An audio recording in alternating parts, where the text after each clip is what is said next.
keep going here. This is on the northern part of Rocky Mount. This is the Battleboro neighborhood, which actually goes across the county line. And again, it is split right down the county line, which breaks apart this community. This is the town of Whitakers, just to the north of Rocky Mount, the center of town, right on the county line. You're probably noticing a theme here. And this, and I don't know if we have any folks from Sharpsburg on the call. When I saw this, I was just stunned. This is a town of under 2,000 people, and it's in 3 North Carolina House districts, and that should say House. That's a mistake there, not House and Senate. But these are the House districts. This is in 3 North Carolina House districts because it sits in portions of Wilson, Nash, and Edgecombe counties, and that I think is, presents a real problem for representation and people not knowing who the representatives are, and of course, the area being represented as a community. And so, with that, I'm going to turn things over to Noor from the Southern Coalition for Social Justice to talk about how the legislature chooses which counties to group together when it draws the district lines. I'm going to stop my sharing my screen and take it away, Noor. Hello, everybody. Again, my name is Noor Taj, Council for Voting Rights at SDSJ. Very happy to be with you here tonight. I get the privilege of talking to you about the very technical issue of how the counties get grouped. But before I get started, I'm just going to share my screen, and I want to make sure that you guys are able to see it. If I can get like a thumbs up or something, if you can see the screen. All right, perfect. But before I turn to that, I'm just going to give a little bit of an overview of the county grouping or county cluster process. You can hear it by both terms. So it's a very technical process. The North Carolina Constitution basically says that no counties should be split in forming districts. On its face, that's a very simple provision. But in reality, that's impossible. I mean, Tyler just gave a great presentation about the requirements, the federal law requirements of having, equal populations and one person, one vote.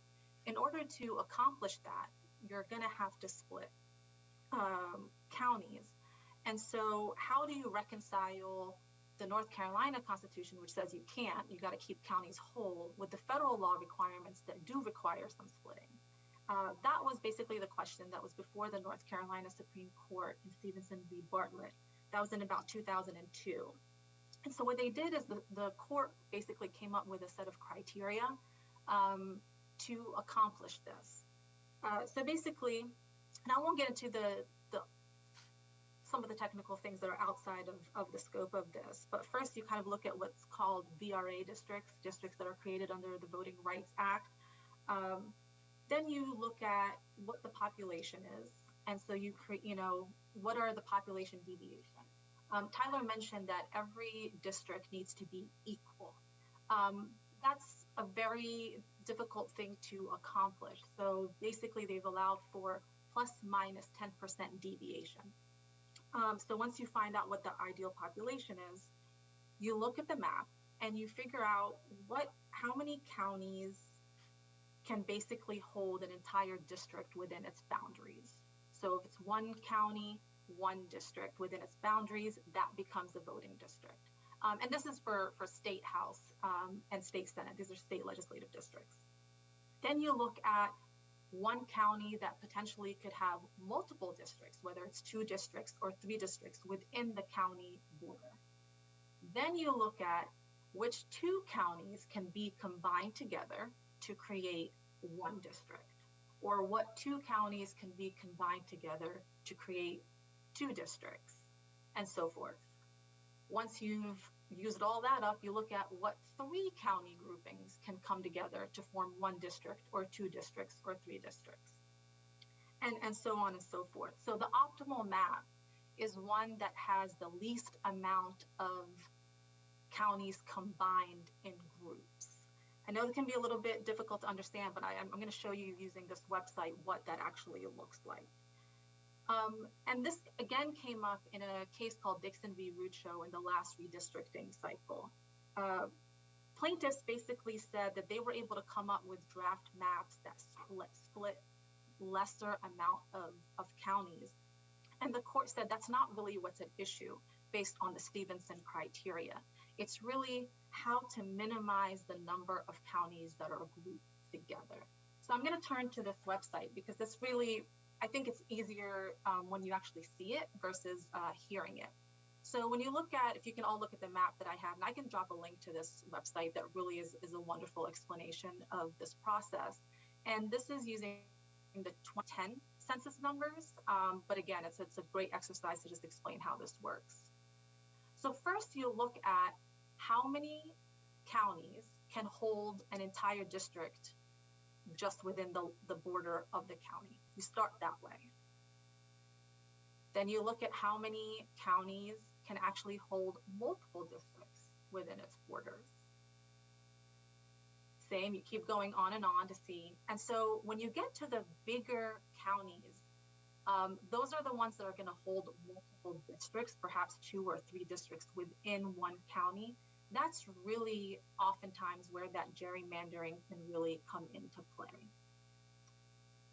Then you look at 2 county groupings or 2 county clusters that can hold a district together. So for instance, these 2 counties together can form 1 district. These 2 counties together can form 2 districts, and so on. Then you look at 3 county groupings. You look at 4 county groupings. You can end up with 5 county groupings and even a 6 county grouping, which is what happened before. There was even a 7 district cluster. And that's where you get these really big clusters and oddly shaped districts. And then one thing I wanted to kind of focus on right here is this Franklin-Nash group here, where you have a multi-county, multi-district cluster. The population is going to dictate which county is going to be split. And this happens again in the 2020 numbers, which I will show. So I'm going to just take a look at this. This is the 2020 census data numbers. The ideal population for each district is 86,000. And based on that, there's math geniuses who know a lot more about math than I do, who are able to come up with an algorithm to kind of figure out how do we group these counties to form these kind of clusters that make sense in this numerical order. And this is what they've come up with. So it might be a bit small. I hope you guys can see it on the screen. But for the House districts, Edgecombe is going to be combined, most likely. Edgecombe will be combined with Martin and Bertie counties for a single district. Nash and Wilson counties will likely be grouped together to form 2 districts. Now, this one is where there might be some room for maneuvering because Nash is slightly overpopulated by itself, which means it's going to lose a couple of precincts to be combined with Wilson County. Now, losing a precinct here or a precinct there might seem like that's not a lot. But as we know from previous elections, they were incredibly close. So it could matter which precincts are taken from Nash County and placed with Wilson to form a district.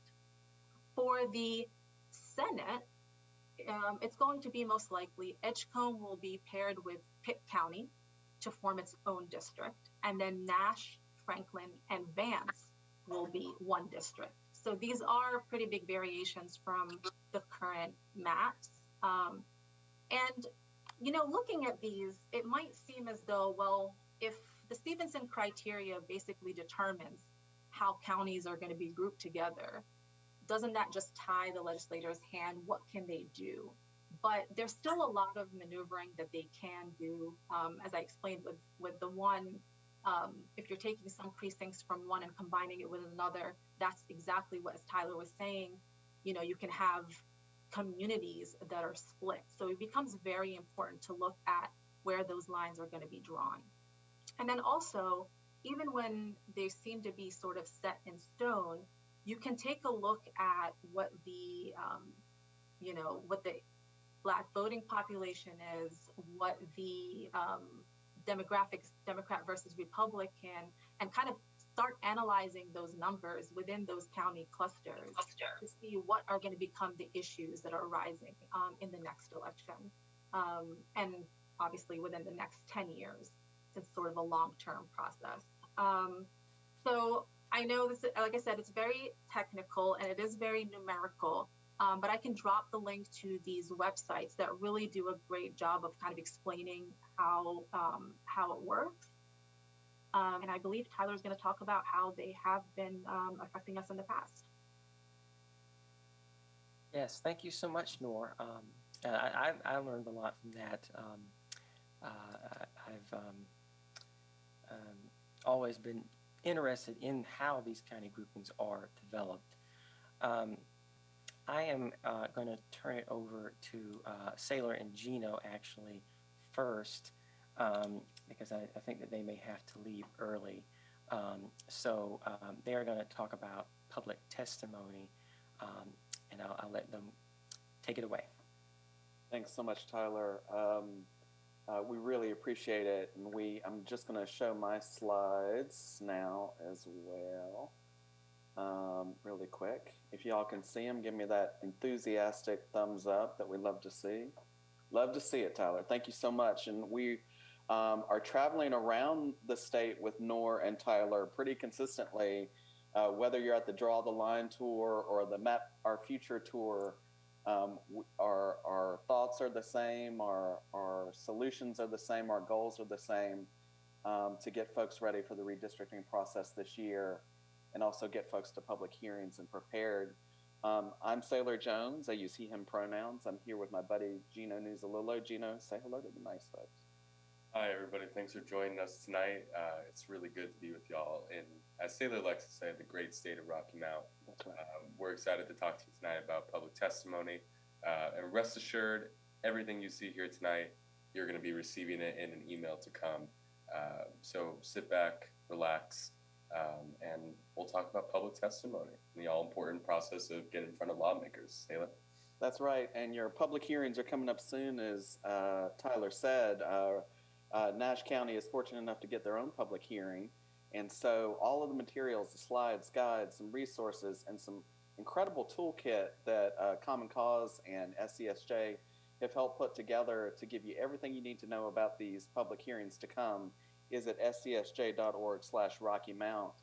Even now, if you want to bone up on testimony and take a deeper dive, get some practice in the night before next week's testimony comes, you can join us at scsj.org/Testimony Tuesday, because we're here demanding transparency. We're documenting what happens at these public hearings, and we'll show you how. But the most important thing is we're getting ready for testimony, and we're doing it with 3 types of testimony.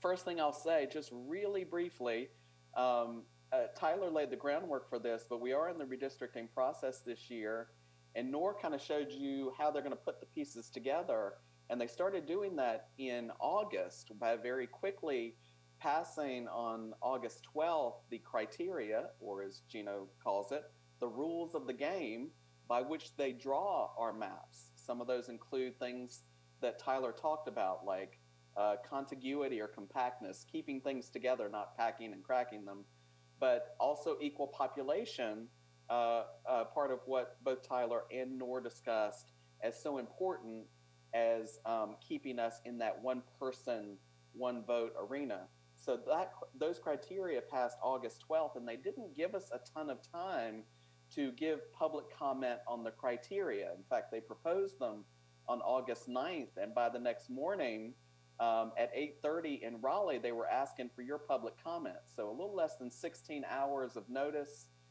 to give public comment on the rules of the game of redistricting this year.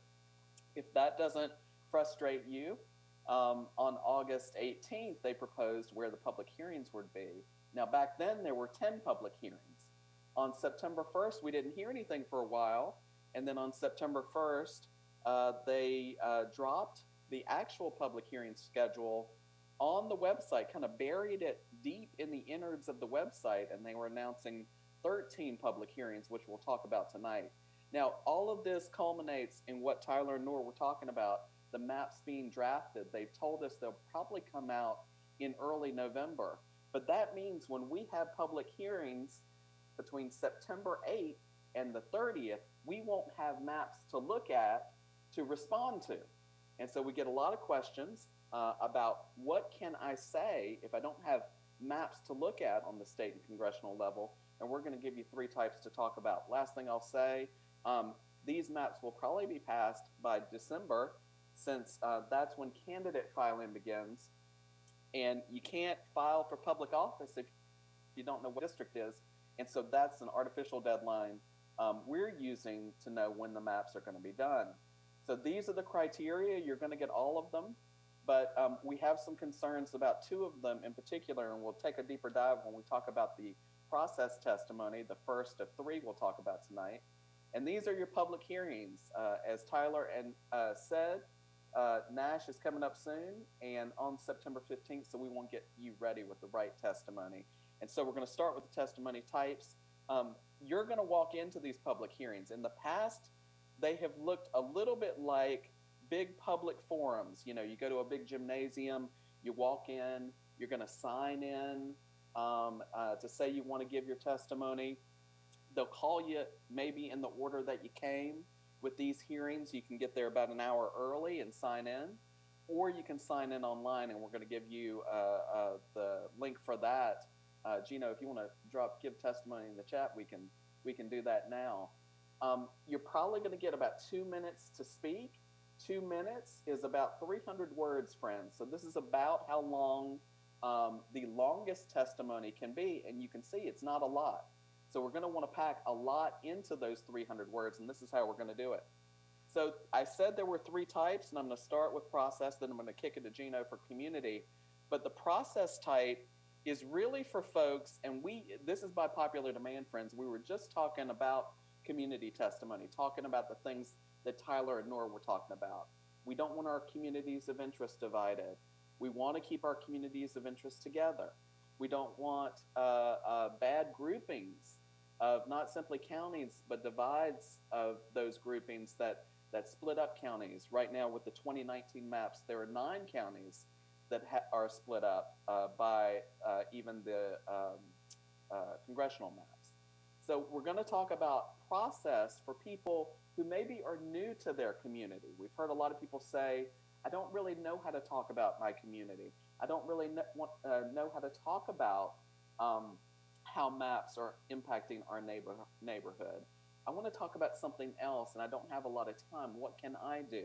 So that's where process testimony comes in for folks who are feeling overwhelmed by that community-based testimony.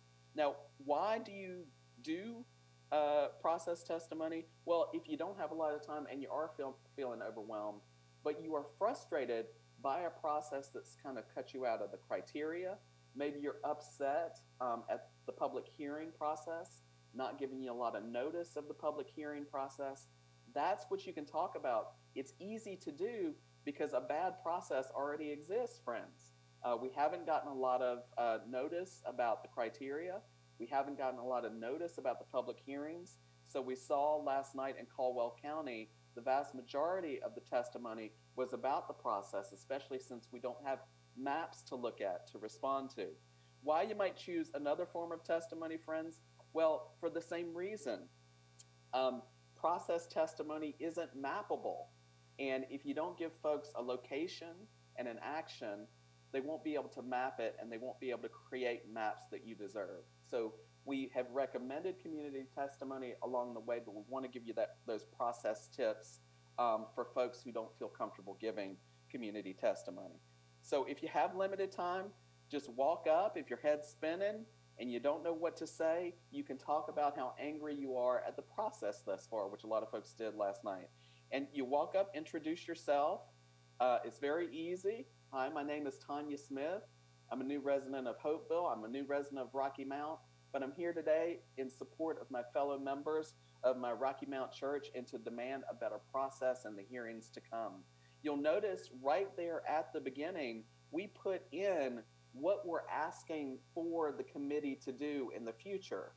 Maybe you want a process that gives you hearings after draft maps are ready. Again, we have no guarantees that they'll come back to Nash County to give you a hearing once the maps are drawn. So maybe you want to demand that. But you want to get that in early because you've only got 2 minutes, friends, and that 2 minutes can go by quickly. If you save what you want till the end, you may run out of time. Next, what you probably want to get to clear goals. You're going to point out some things. So maybe you're there because you're upset that the criteria was passed within a few hours of being proposed to the public, that there wasn't much time for the public to give input. So you can talk about what the problem is, the lack of public notice and participation in developing redistricting criteria, the lack of public education about redistricting criteria. Apparently, the General Assembly does not have a Nortage or a Tyler Day because they have very little information about the redistricting process on the website. Friends, Texas has a better redistricting website than the great state of North Carolina does, explaining word for word what their criteria mean. So we can do better and we should do better, and that can be a part of the problems that you point out in your testimony. Finally, we want to say that the redistricting criteria is really insufficient and problematic. Now, we can go through each one individually and say why there's a problem, but we really want to talk about racial considerations here. They said they're not going to take race data into consideration in the criteria. Well, no race data not being considered in your maps is actually detrimental to voters of color in Nash and Edgecombe counties. The committee's race-neutral redistricting policy is detrimental really to ensuring that Black and brown voters across the state are able to elect their candidates of choice. Now, while race cannot be the predominant factor in drawing our voting maps, it can be a factor. In fact, the courts have said it probably should be a factor and have seen that as a red flag when it is not used. In fact, the same court decision that defined the whole county criteria, another piece of this puzzle, mandates the creation of voting rights districts first. Well, you can't build voting rights districts, VRA compliant districts, without knowing the race of people in those districts, friends. So this is a problem from the very start. This could be a problem you identify in your process testimony in next week. Now, there were hearing problems as well. I'm going to go quickly through them. They've slashed redistricting hearings this year. Again, I told you there are 13 sites. They're going to have hearings across the great state of North Carolina. We had over 60 sites for redistricting hearings back in 2011. We can do better. They've omitted crucial details from the process, friends. Less than a week before these hearings, they're giving us address information. Many people in Caldwell County last night, because the address information came so late, went to a different location. They missed the hearing because the General Assembly omitted crucial details from the process. That's something you could bring up during the hearing to come. There were no hearings after maps are revealed. Again, we think through Common Cause that we're only going to get one Raleigh in-person hearing after maps are revealed. That's a problem, friends, when you live in Nash County and you need to drive all the way to the legislature to make your voice heard on those maps. It excludes a lot of the big counties. Wake's not on there. Buncombe's not on there. Guilford County is not on there. So, and it ignores language access and other accessibility issues. You couldn't see what anyone said last night. There was no live stream. But friends, there sure was a live stream of the hearings back in 2017. We have the technology, and they haven't given it to us. These are the hearings. You can take a picture of them to the testimony and show them all the places the hearings were in 2011 and all the places they are not now for your friends and neighbors across North Carolina. And here's the hearing schedule. We wanted to make sure to include it for you so you could have a slide to show at church this Sunday to let people know where the hearings are. Now, your story can also be a solution. And before I turn it to Gino for community testimony, I just want to let you know we're not just about problems here. Our testimony needs to be about solutions. Maybe you had to take off work early because the hearing wasn't at a convenient time. Maybe you had to drive pretty far across the county to get there. Maybe you felt like you were putting your health at risk by not having a virtual option on the day of the hearing so that you could phone in or broadcast in like they did in 2017. Well, solutions are consulting with the public before they draft these hearings and really finding out from you where you want to go and how far you can drive to get there. They could also provide those hearings after maps are drawn to make it a little easier to provide the type of community testimony I know you want to give. So we have plenty of demands for these hearings that you could put in as a solution in your process testimony. I won't go through all of them here. You're going to get these slides. But just know that much of our demands for our hearings could be important solutions in your process testimony next week. And you can also act now at scsj.org/demandbetter and ask your lawmakers for the very same stuff we'll be asking for in process testimony tonight. Next up, we got community testimony. And for that, I'll stop talking and let Gino start talking. Thank you so much, Saylor. And I just want to start really quick with a little bit about why this matters. Now, you might be sitting in the audience and we are nonpartisan, but you might be thinking about the political dynamics in North Carolina.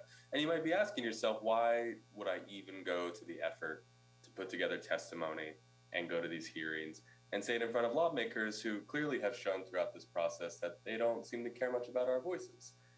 There's two clear reasons for this. One, North Carolina's been through 11 redistricting cycles in the past 10 years. 11 redistricting cycles. As Tyler told us, this is a process that's only supposed to happen once every 10 years. Y'all want to know why we've had 11 redistricting cycles in the past 10 years in North Carolina?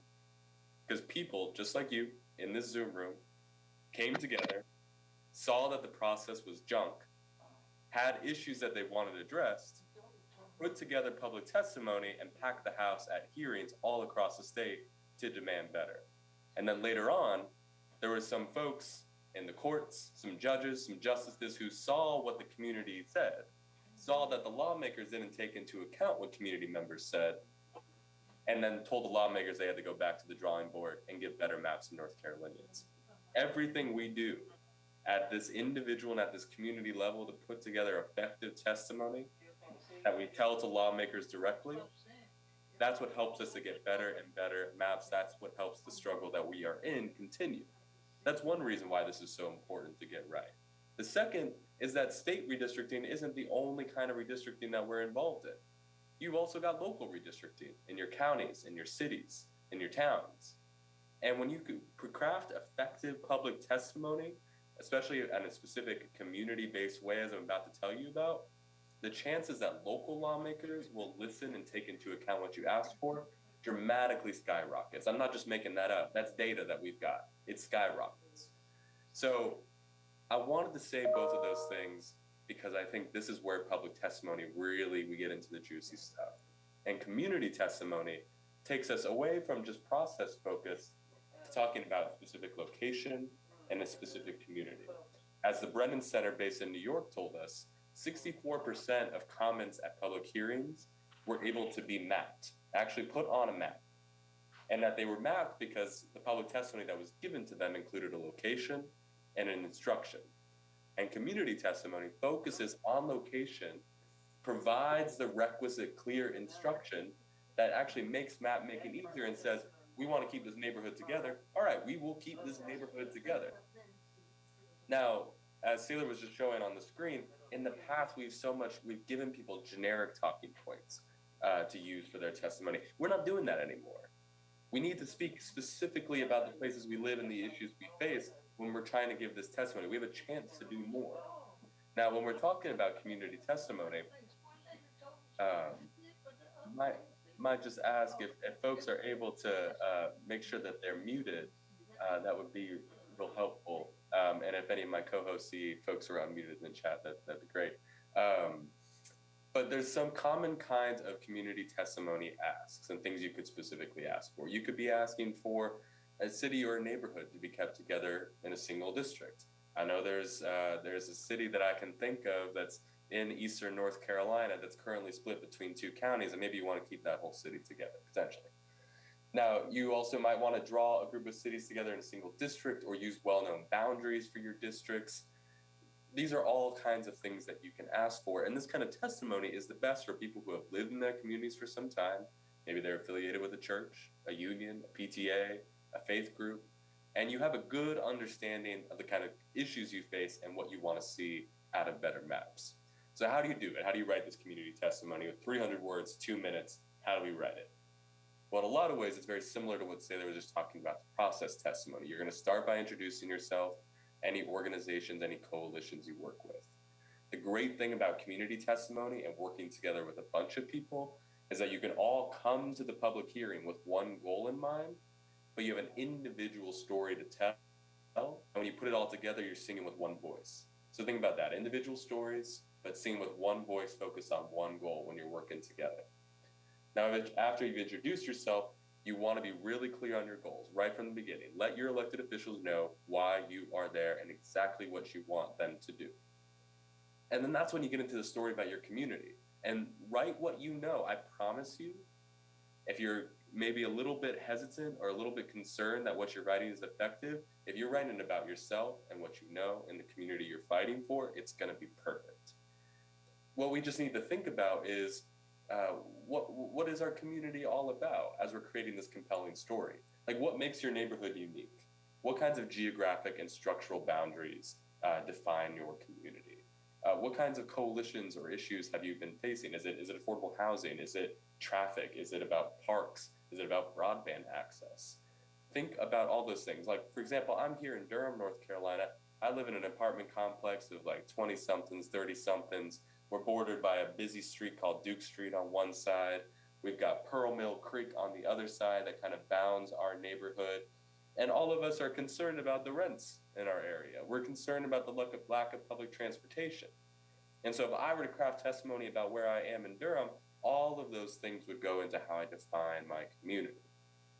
Now, when you're creating your story and you're talking about your community, the way we break this down is we think about the 3 C's. We think about culture, we think about concerns, and we think about count. Culture is what I've been talking about so much. It's about the people in your community. It's a shared history. It's a shared language. It's about shared values. Culture is all about people. Concerns is all about the issues. What issues need attention from our government? What community projects need resources? Have you been calling a certain elected official wherever you are 20 times in the past 2 weeks and they never return your call? Those kinds of concerns. And then the 3rd C being count. Is there data that we can present that strengthens our stories? Can we talk about demographics where we are? Do we know what the income levels are? Do we know how far it is to get to a hospital or a school or a grocery store? And does that mean that only people who can get there are ones who can afford cars because there's no public transportation? Those are the 3 C's. Those all go into producing a story about yourself and the community you live in, and it becomes a really compelling story. You then go immediately from that into the consequences. If you don't get what you want, or if you have a good situation and it gets changed for the worse, what's going to happen? What's going to happen to the community?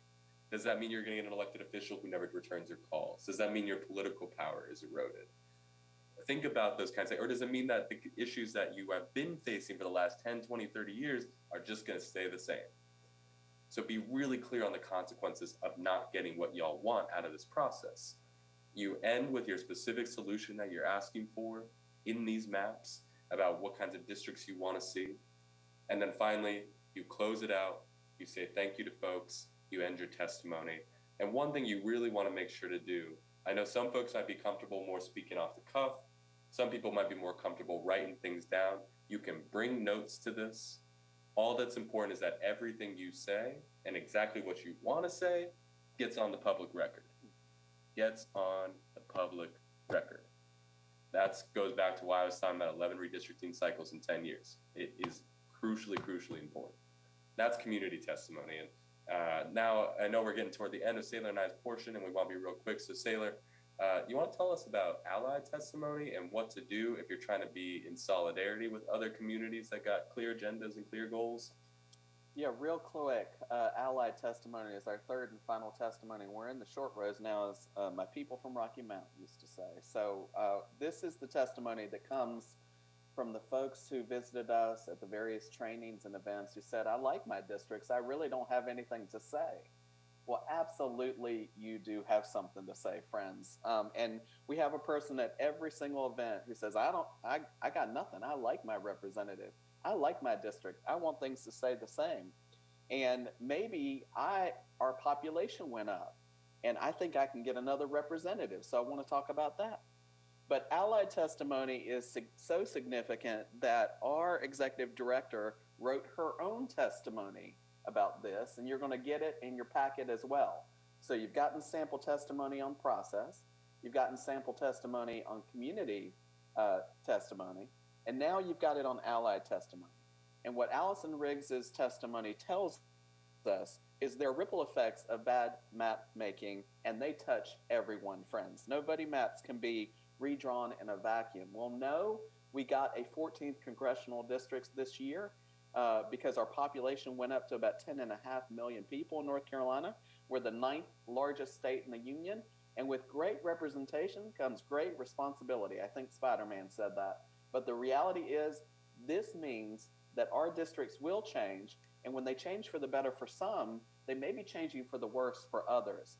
And we need to keep that in mind in our testimony as well. So allied testimony can be standalone testimony, where you just talk about the fact that maybe you live in a county that may be adding population, adding representation, and you know your county deserves that, but you don't want it to come at the expense of Black representation or Latinx representation.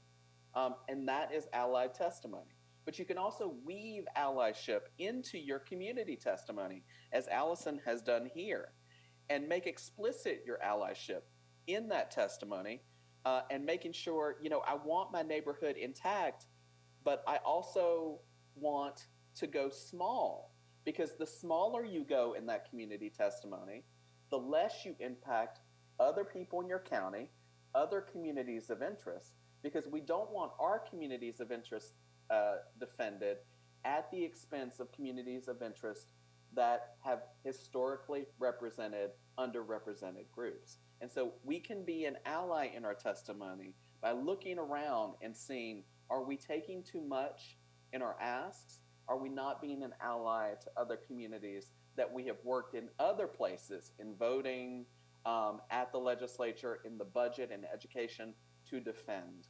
Redistricting is no different from any issue. It has ripple effects into other areas, and we can be an ally in this regard as well. The easiest way to do that, friends, is collaborating ahead of time, doing what you're doing tonight, making sure that folks aren't working at cross purposes while they're grasping at crumbs, but rather we're working collaboratively to share our specific story, but as Gino said, to sing with one voice. So we'll have tips on post-map testimony in a few months. Hopefully when the maps come out, we'll be back in your neighborhood to do that. But we do have more best practices in our presenter guide, but we're preparing for hearings now. We want to get you to those closest locations. We're demanding more hearings maybe in our process testimony. You're preparing your testimony over the next few days. You're looking around to see who in your community isn't here and making sure they come with you to testimony. You're promoting it on social media. We're doing that even now. People are posting their testimony videos to Facebook and Twitter. And you're also using virtual options to comment. We're going to give you those links. So that was step one. You're the step two. We can't write your testimony for you, but we want to give you all the tools that you can use to fill in the blanks, because when we fight, we win. This is what testimony looked like in 2017, friends. Now, they were packed rooms, packed to the gills. It may look different this year because of the Delta variant, but the reality is this packed house showed interest, and it was part and parcel to the argument that the court saw that we needed a better process. It was not given to us. People got little notice. They even had to take their babies. And so we documented the process that was flawed, just like we did in that process testimony, And we got new maps in 2019 that served more North Carolinians in the 2020 elections. We can do it again. So we're demanding better tonight. We're asking who isn't here. We're planning for a public hearing in Nash. We're sharing those hearings with everybody we can on social media. And meanwhile, these slides look good on social media and in church. We're sharing those hearings. We can share this slide out. You're attending the hearings near you. Look at where it is. It's at Nash Community College. As soon as we know where at Nash Community College, we're going to send it to you. Here's the hearing schedule you can share. If you need a travel reimbursement, you need gas money to get there, I need an overnight stay, you can go to scsj.org/hearingstravel to find out more about that. You can even send your testimony if you don't feel safe. You can go to the online portal that the General Assembly set up at scsj.org/portal, or go in person and share it online. Why not? And share it on social media. Tag it at Get Out the Comment, and we'll share it as well. Finally, we're going to give you in your packet all the testimony we've got here for process, community, and allyship in English and Spanish. This is the way that you can cut and paste it right into the General Assembly's accounts. It's not pretty, friends, but it works, we think. And this is, again, what it looked like in 2017. It may not look like it this year, and we are very aware of COVID. So we're flooding the lines in the way we can. We're emailing, calling our lawmakers to demand a better process.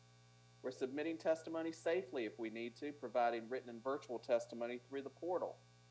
We're providing alternative outlets for posting testimony too. Don't just send it into the General Assembly. Send it to the newspaper or post it on social media.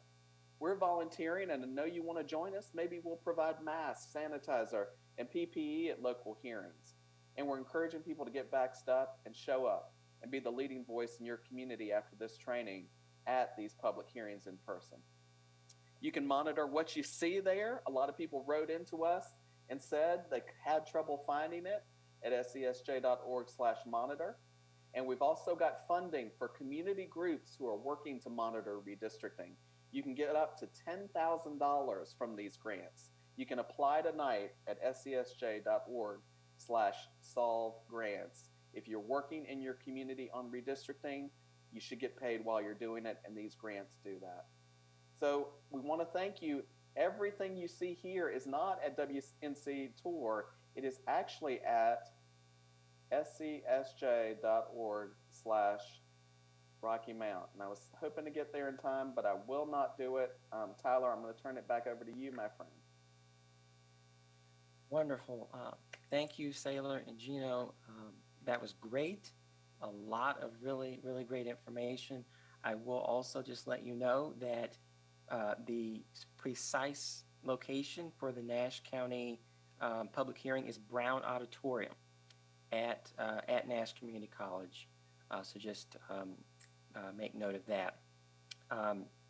We're getting close to being done, but I do want to show you some more examples of some things that you can use in your testimony that you may want to bring up from how things have been done in the past, and how these districts have been drawn, how that has affected the local community.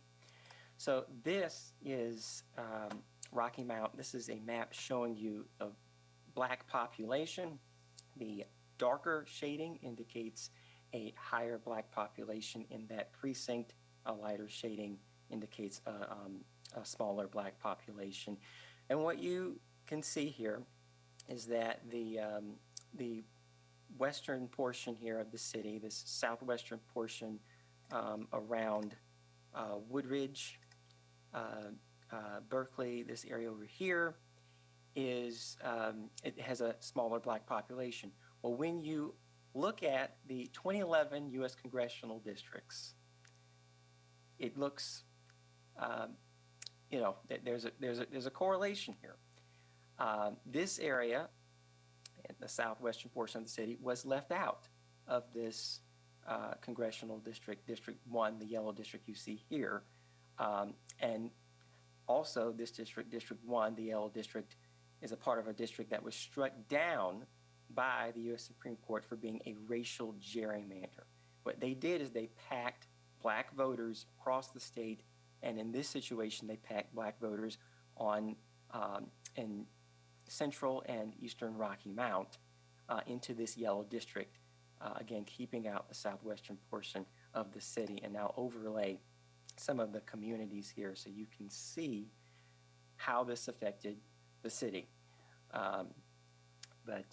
Again, I want to point out, you may be asking, why am I showing the 2011 maps? This is what they did after the last census.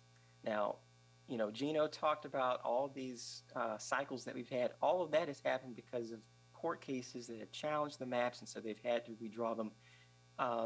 And at the latest maps that we had, they had to be approved by the court. These maps, there will not be there will not be judges looking at them before they're, judges will not have to approve them. And the last time we were in a situation like this, this is what we got. So I just want you to be aware that you could have a situation like that. I'll show you this as well. These are the 2011 Senate districts. Again, a similar situation where you see this southwestern corner of the city being cut out from the rest of the city. And in this situation, they did split along the Nash Edgecombe line again, so you had the city split into 3 different North Carolina Senate districts, also separated from the town of Dorches and other points to the west there.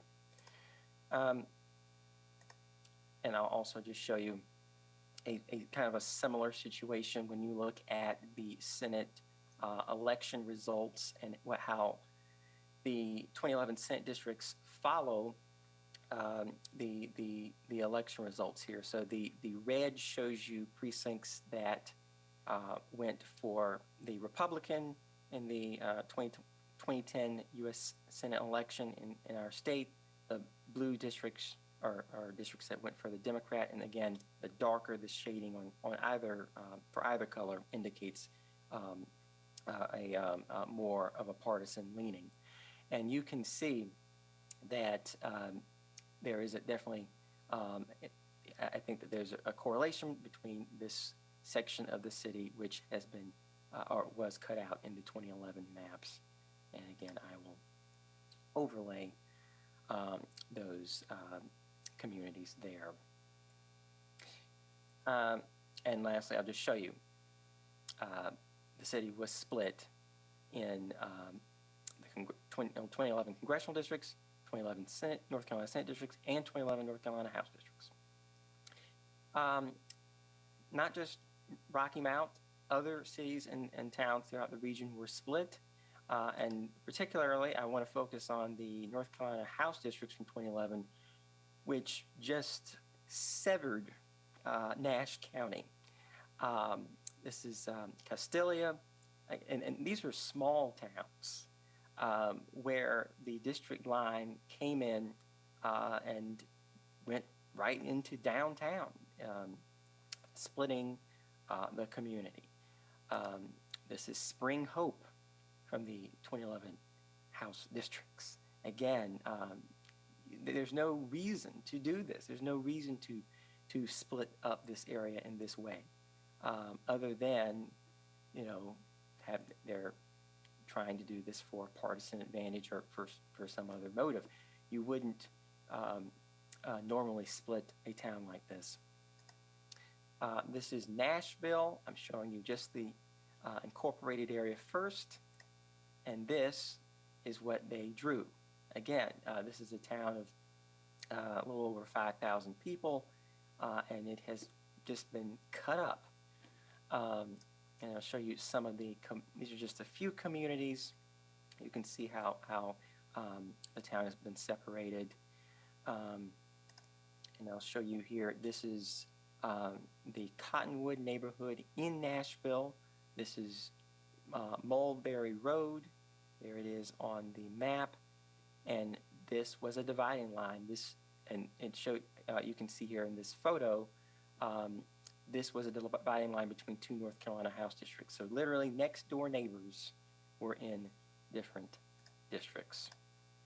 And I'll also just point out here, Nashville Elementary, Nashville Central Middle School, separated by just less than 1.2 miles, but they were in different North Carolina House districts.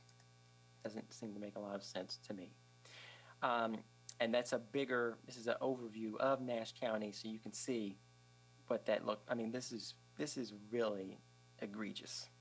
If you look at this green district, just snakes all over the place. And again, these are all the cities I've just shown you, cities and towns, which were split. Most municipalities were split in this 2011 House map in Nash County. I'm just going to switch over to Edgecombe County, and likewise, these are the 2011 U.S. congressional districts, and there was no need to split the county. The county is well below the population of a U.S. congressional district, but they did indeed split the county, and these cities and towns up to the north were put in the yellow district, while the southern part of the county was separated, and you can see that here. I just want to highlight Tarboro for a moment. Notice that this chunk of Tarboro has just been carved out. Well, if you compare this to the 2010 U.S. Senate election results, you can see that what has been done here is there's been a separation of voters based upon political party.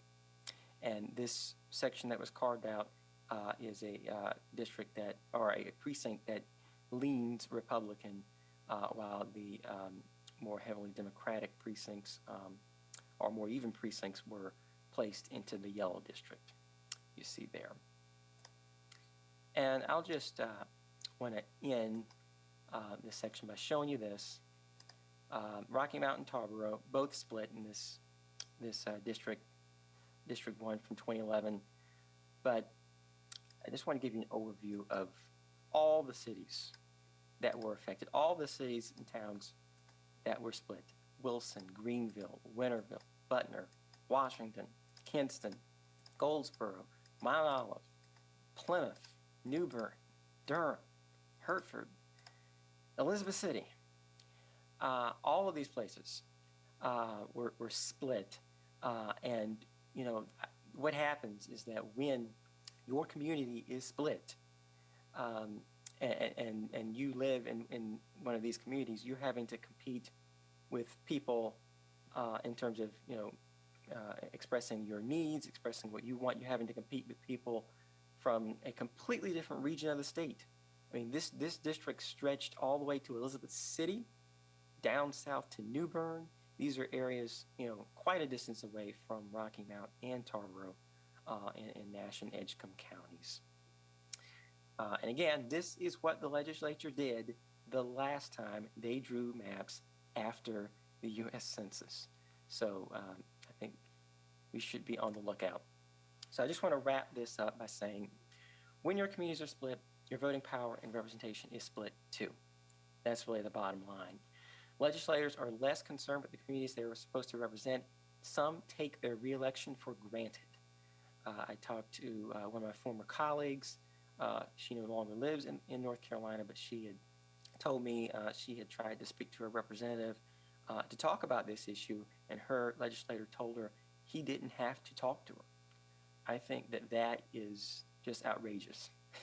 I mean, this is, you know, the fact that a legislator would tell you, I don't have to talk to you, is really terrible. Our tax dollars are used by state legislators to defend these gerrymanders in court. It's our money that is being used to support these gerrymandered maps. Due to constant court cases, our voting districts change far more often than they should. Gino talked about that earlier, and this creates confusion.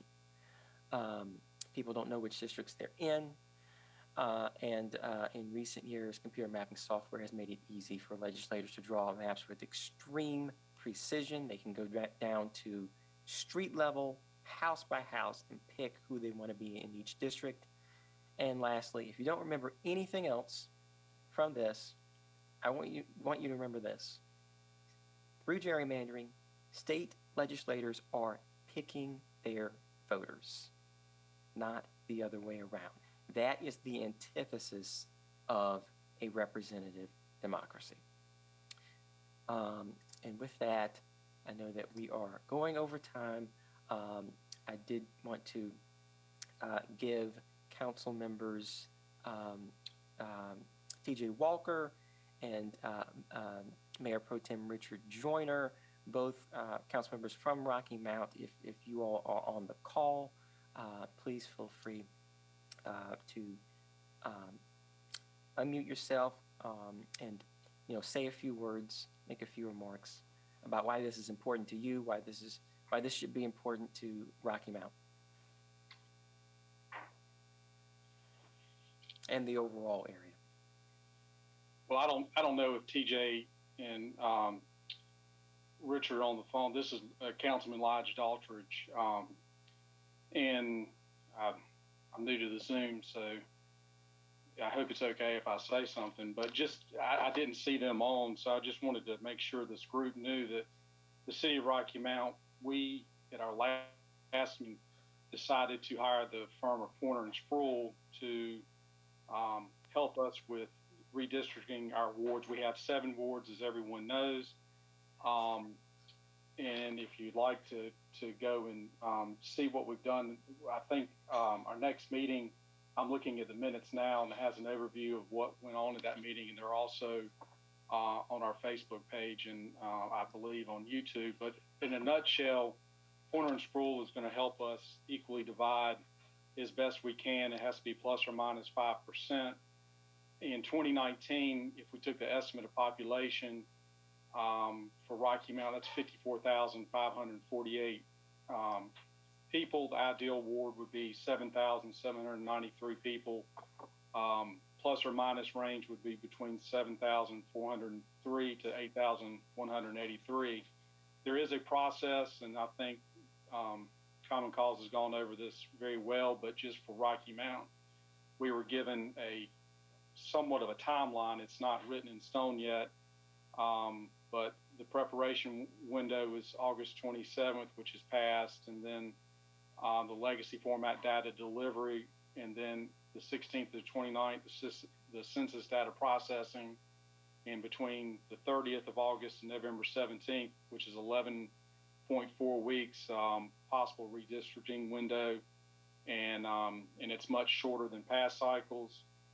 And then September 15th to 30th, the final census data delivery, and then November 17th to December 5th, the Board of Election processing time.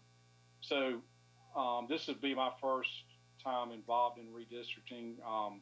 Actually, Councilman Walker and Councilman Joyner and Mayor Robertson, this will be our first time involved in this. And so we, I think the entire city council and mayor, from the city perspective, I think we look forward to making it as equitable and equal process as we possibly can. And it is much easier, I think, from the city perspective as opposed to when you get to the state. And so anyway, I just wanted to give that overview because I didn't see any of my fellow council members on here. But I did just want to give you that overview. And if you have any questions, the city clerk, Pam Casey, has the information if you want some more information about that, or call me or email me. I'm more than happy and open to answer any questions. Quite frankly, I'm learning as we go as well. But anyway, thank you for the opportunity, and if you've got any questions, I'll try to answer them. Thank you very much, Councilman Daltridge. I think we have Councilman Church, so I'll hand it over to him. Appreciate it, Tyler. Thank you to Common Cause and to all of you. Can everybody hear me? Yes, I can. Thank you all for just putting together this awesome event and just informative session. But redistricting is very important, and as someone stated earlier, it's a way for us to be able to make sure that we are accounted for, because if we're not accounted for and it's time for us to make decisions, we won't be accounted for. So this is a very, very important process.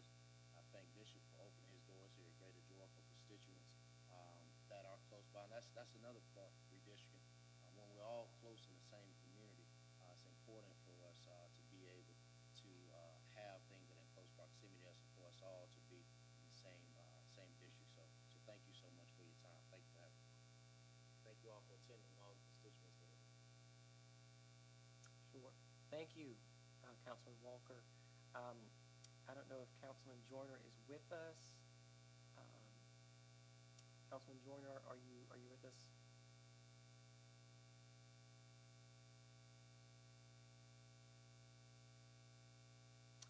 All right, I don't think he is.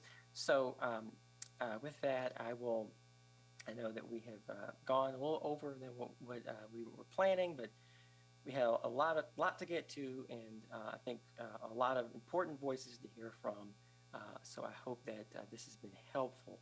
I do want to open it up to any questions that you all have. Now, I will say first that we will be sending out for everyone who is registered for the Zoom, everyone who has joined at the church and signed in. I'll be sending out a toolkit for you that has information. It's going to have your legislator's contact information. It's going to have helpful items for giving public testimony. And I know that Sailor and Gino have resources from SCSJ that they will be sending out as well. So I do want to open it up if anyone has any questions, or if you have any comments that you would like to make, concerns that you have about how the districts are drawn, anything that you like to say, please feel free to unmute yourself. If you're at the church, feel free to come to the computer. And actually, before we open it up to everyone, I don't know if Sarah Pevler is on. I don't know if, I'm sorry if I mispronounced your I am. name. Okay, I'm sorry if I mispronounced your name, but Everybody does. yes. Well, I just wanted to make sure. I know you've been trying to talk, and you've been disconnected from the Zoom. So, but I'm glad you're here. Please, go ahead. My interest is making sure that Edgecombe County is represented in this conversation, because it seems as if the dividing line is about Rocky Mount and it goes to Nash County. We have Tarboro, we have other communities, and we really need to be aligned with Nash County and not Martin County as we move forward. And I think that this is one of the really critical questions for Edgecombe County. Where are our interests and where are our affiliations? Yes, I think that's very important, and I think that that's something that you want to say when you're giving your public testimony. If you think that Edgecombe being paired with Martin or paired with one of these other counties is not best, if it's possible to be paired with Edgecombe, you want to advocate for that, and so that's a great point. Thank you. Does anyone else have any comments that they would like to make, or any questions that they have? Tyler? Yes. Yes, this is Sidney Dunstan. The comment that the young lady just made from Edgecombe County, I think it's very, very relevant. That's why I raised the question earlier. Is the hearing on the 15th? Is that the last opportunity that we'll have to give public comments, other than having comments to be submitted virtually? Yeah, that will be that is the closest hearing to the area. I mean, it is in Nash County. It's closest to Edgecombe County. There are other public hearings, but they are far away in other parts of the state. So in terms of giving public testimony, this is your chance. This is the way that they've done it. Now, there are a few others. I think there's one in Greenville. I know that's a good distance. There's one in Durham. But that yes. Now, there is a public comment portal online where you can submit comments anytime, and I did put that in the chat. I'm going to be sending that out to everybody so that you have that. But that you can submit comments anytime to that comment portal. And you can also send comments to your legislators specifically if you want to email them, call them. You can do that. Okay, and that's very important. It's very important for everybody to understand because the gentleman mentioned that the state of Rocky Mount had employed, I believe, Pointer and Sproul to do the redistricting for the city of Rocky Mount. Pointer and Sproul is a very, very conservative firm, and that's why you have to be very, very in tune to how they do that if you want representation. You know, you may have the numbers, but it won't have the balance that's needed to have fair representation. Just a comment. I understand. Thank you. Thank you for sharing. Does anyone else have anything that they'd like to share? Again, any questions? The floor is open.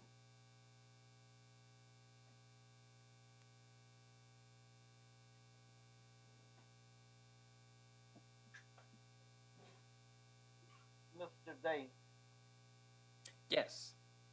criminal stance in Edgecombe County.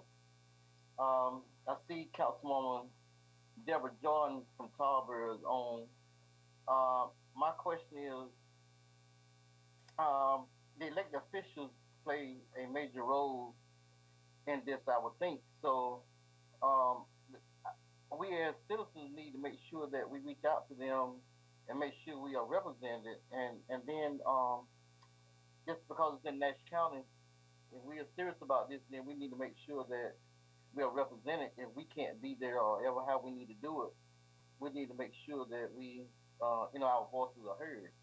And Greenville is only about, I would think that we would want to make sure that we were represented in Nash County, and then Greenville is only about 26 miles from where I am in Pine Top, Tarboro. So, I mean, to me, we just need to make sure that we make sure our voices are heard and reach out to your elected officials. And if I'm not correct, I think if I'm correct, that most of the local bodies have got are using the same lawyers, if I'm not mistaken. But I stand to be corrected. But that's what I wanted to hear. Thank you. I appreciate you.